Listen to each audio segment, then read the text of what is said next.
ನಮಸ್ಕಾರ ವೀಕ್ಷಕರೇ, ಈ ವಿಡಿಯೋದಲ್ಲಿ national testing agency NEET exam ಪ್ಯಾಟರ್ನಲ್ಲಿ ಸ್ವಲ್ಪ ಬದಲಾವಣೆ ಮಾಡಿದ್ದು ಕೋವಿಡ್-19 ಕಾರಣದಿಂದಾಗಿ ಮಲ್ಟಿಪಲ್ ಚಾಯ್ಸ್ ಕ್ವಶನ್ಸಲ್ಲಿ ಇನ್ಕ್ರೀಸ್ ಮಾಡಿದ್ದಾರೆ. ಸೇಮ್ ಮೊದಲಿನಾಗೆ ಕ್ವಶನ್ ಪೇಪರ್ ಇರುತ್ತೆ, ಯಾವುದೇ ರೀತಿ ಹೆಚ್ಚಿಗೆ ಬದಲಾವಣೆ ಇರೋದಿಲ್ಲ. ಬಟ್ ಇಲ್ಲೇನು ಮಾಡಿದಾರಪ್ಪ ಅಂತಂದರೆ ಪ್ರತಿಯೊಂದು ಸಬ್ಜೆಕ್ಟ್ನಲ್ಲಿ ನೋಡ್ಬೋದು, ಫಿಸಿಕ್ಸ್ ಆಗಲಿ, ಕೆಮಿಸ್ಟ್ರಿ ಆಗಲಿ, ಜಿಯಾಲಜಿ ಮತ್ತು ಬಾಟ್ನಿ.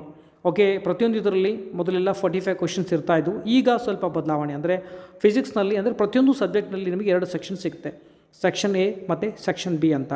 ಸೆಕ್ಷನ್ ಎನಲ್ಲಿ 35 ಪ್ರಶ್ನೆಗಳಿರ್ತವೆ. ಅಲ್ಲಿ ಯಾವುದೇ ರೀತಿ ನಿಮಗೆ ಕ್ವಶನ್ಸ್ನಲ್ಲಿ ಯಾವುದೇ ರೀತಿ ಸೆಲೆಕ್ಟ್ ಮಾಡುವಾಗಿರುವುದಿಲ್ಲ, ಚಾಯ್ಸಸ್ ಇರುವುದಿಲ್ಲ.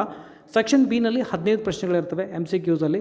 ಅಲ್ಲಿ 15ರಲ್ಲಿ ಯಾವುದೇ 10ನ ನೀವು ಸೆಲೆಕ್ಟ್ ಮಾಡ್ಕೊಳ್ಬೋದು. ಅಂದರೆ ನೀವು ಟೋಟಲಾಗಿ 45 ಪ್ರಶ್ನೆಗಳಿರ್ತವೆ ಅಂದ್ಕೊಳ್ಳಿ, 5 ಎಕ್ಸ್ಟ್ರಾ ಕ್ವಶನ್ಸ್ ಇರುತ್ತೆ ಇಲ್ಲಿ. ಓಕೆ, ಸೆಕ್ಷನ್ ಬಿನಲ್ಲಿ ನಿಮಗೆ ಚಾಯ್ಸಸ್ ಇರುತ್ತೆ, 15ರಲ್ಲಿ 10ಅನ್ನು ಮಾತ್ರ ನೀವಲ್ಲಿ ಸಾಲ್ವ್ ಮಾಡಬೇಕಾಗುತ್ತೆ. ಅಂಕಗಳು ನೋಡ್ಬೋದು, ಮೊದಲಿನಾಗೆ ಸೇಮ್ ಇರುತ್ತೆ, ಯಾವುದೇ ರೀತಿ ಬದಲಾವಣೆ ಇರುವುದಿಲ್ಲ. ಓಕೆ, ಸೊ ಟೋಟಲ್ 72 ಮಾರ್ಕ್ಸ್ ಇದೆ. ಸೊ ಅಲ್ಲಿ ಪ್ರಶ್ನೆಗಳನ್ನು ಇನ್ಕ್ರೀಸ್ ಮಾಡಲಾಗಿದೆ, ಅಂದರೆ ಸೆಕ್ಷನ್ ಬಿ ಅಂತ ಇಂಟ್ರೊಡ್ಯೂಸ್ ಮಾಡಿ 5 ಪ್ರಶ್ನೆಗಳನ್ನು ಹೆಚ್ಚಿಗೆ ಕೊಡಲಾಗಿದೆ. ನಿಮಗೆ ಚಾಯ್ಸ್ ಮಾಡ್ಬೋದು, 15ರಲ್ಲಿ ಯಾವುದೇ 10 ಪ್ರಶ್ನೆಗಳಿಗೆ ನೀವಲ್ಲಿ ಸಾಲ್ವ್ ಮಾಡ್ಬೋದು.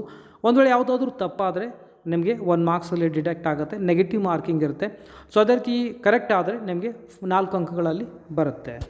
ಮುಂದಿನ ವಿಡಿಯೋದಲ್ಲಿ ಅಪ್ಲಿಕೇಶನ್ ಯಾವ ರೀತಿ ಹಾಕಬೇಕು ಮತ್ತು ಮೇಲೆ ಕೋಡ್ಗಳ ಬಗ್ಗೆ, ಕ್ಲಾಸಸ್ ಕೋಡ್ಗಳ ಬಗ್ಗೆ ನಾನು ನಿಮಗೆ ಮಾಹಿತಿಯನ್ನು ಡೀಟೇಲ್ ಆಗಿ ನೀಡಲು ಪ್ರಯತ್ನ ಮಾಡ್ತೇನೆ. ಓಕೆ, ನಿಮಗೆ ವಿಡಿಯೋ ಇಷ್ಟ ಆದರೆ ಲೈಕ್ ಮಾಡಿ, ಮ್ಯಾಕ್ಸಿಮಮ್ ನನಗೆ ಶೇರ್ ಮಾಡಿ, ಮತ್ತು ರೆಗ್ಯುಲರ್ ಅಪ್ಡೇಟ್ಸ್ಗಾಗಿ ನೀವು ಚಾನಲ್ಗೆ ಸಪೋರ್ಟ್ ಮಾಡಬಹುದು. ಈ ವಿಡಿಯೋದಲ್ಲಿ ಇಷ್ಟೇ, ಮತ್ತಷ್ಟು ಸಿಗೋಣ ಮುಂದಿನ ವಿಡಿಯೋದಲ್ಲಿ ಮತ್ತೊಂದು ಅಪ್ಡೇಟ್ನೊಂದಿಗೆ. ಟೇಕ್ ಕೇರ್, ಬಾಯ್.